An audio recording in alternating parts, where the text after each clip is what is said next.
ഇന്ന് നമുക്ക് ഓണസദ്യയിലെ ഏറ്റവും പ്രധാനപ്പെട്ട ഒരു കറിയാണ് കൂട്ടുകറി. അതുണ്ടാക്കാം. 200 ഗ്രാം കടല, പിന്നെ ഇതിന് ഒരു ചെറിയ പച്ചക്കായും ചേനയും വേവിച്ചത് വെച്ചതാണ്, കടലയും വേവിച്ചതാണ്. പിന്നെ വേണ്ടുന്നത് 5 ചെറിയുള്ളി, ഒരു ചെറിയൊരു വെല്ലുള്ളിയും, പിന്നെ ജീരകം 2 സ്പൂണ് ജീരകം, 1.5 സ്പൂണ് കുരുമുളക്, 3 കായ് ചുവന്ന മുളക്. പിന്നെ വേണ്ടുന്നത് ഇതെല്ലാം കൂടിയിട്ട് തേങ്ങ ക്രഷ് ചെയ്ത് ഇടണം. അതിന് ഒരു പൊടി തേങ്ങ. ഇതിൽ 200 ഗ്രാം കടലക്ക് വേണ്ടുന്ന സാധനങ്ങളാണ്. 1/2 സ്പൂണ് മഞ്ഞൾ,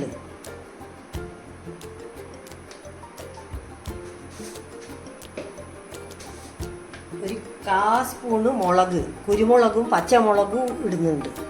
അതുകൊണ്ട് ഒരു 1/4 സ്പൂണേ മുളക് പൊടി വേണ്ടു. ഇതെല്ലാം കൂടി ഒന്ന് ക്രഷ് ചെയ്ത് എടുക്കുക.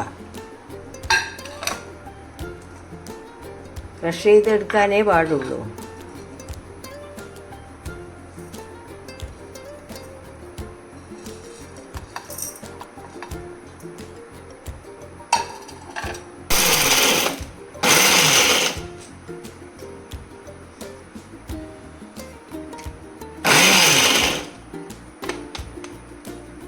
ഇങ്ങനെ ക്രഷ് ചെയ്യണ്ടോ.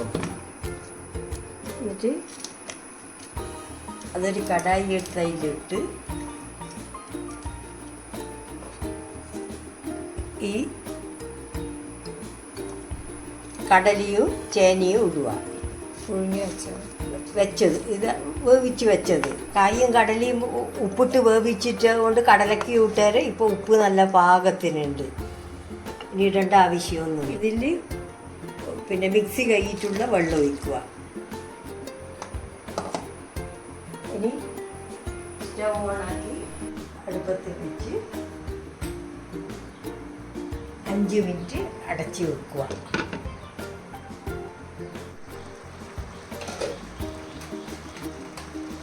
തുറന്ന് ഇത് ഇനി നല്ലോണം ഒന്ന് ഇളക്കിയിട്ട് കുറച്ചൊന്ന് ഡ്രൈ ആകണം. അതിന് തുറന്നിട്ട് വേണ്ട 5 മിനിറ്റ്. ഇത് സിമ്മിലാന്ന് വെച്ചിട്ടുള്ള? അല്ല, സിമ്മിലൊന്നുമില്ല. നല്ല പാകത്തിനായിരുന്നു. ഇനി ഇറക്കി വെച്ചിട്ട് ഒരു കടായി വെക്കുക. പാത്രം ചൂടായേരം ഓയിലാണ്, സൺഫ്ലവർ ഓയിൽ.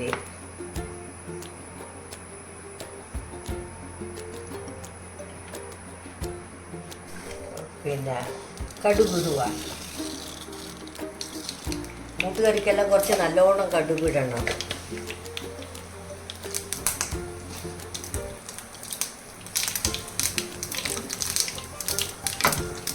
ഇനി കായ് മുളകിട്ട് കറിവേപ്പിലിട്ട്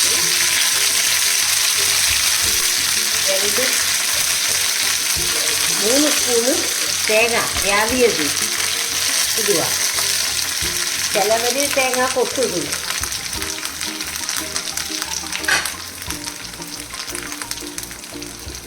എന്നിട്ട്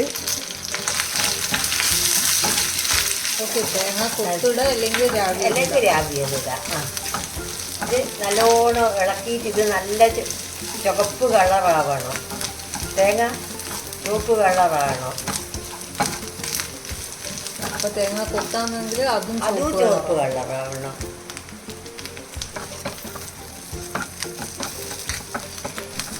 ഇനി ഗ്യാസ് ഓഫ് ആക്കുക.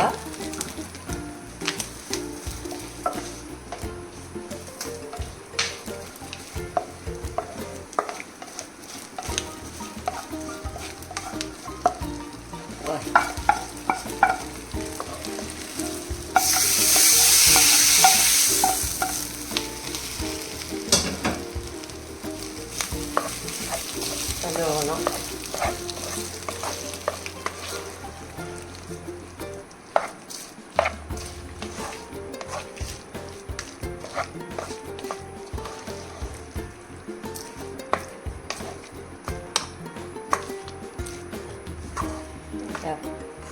ഓണസദ്യ കൂട്ടുകറിയായി. ഇനി ഉപ്പുണ്ടോ എന്ന് നോക്കുക.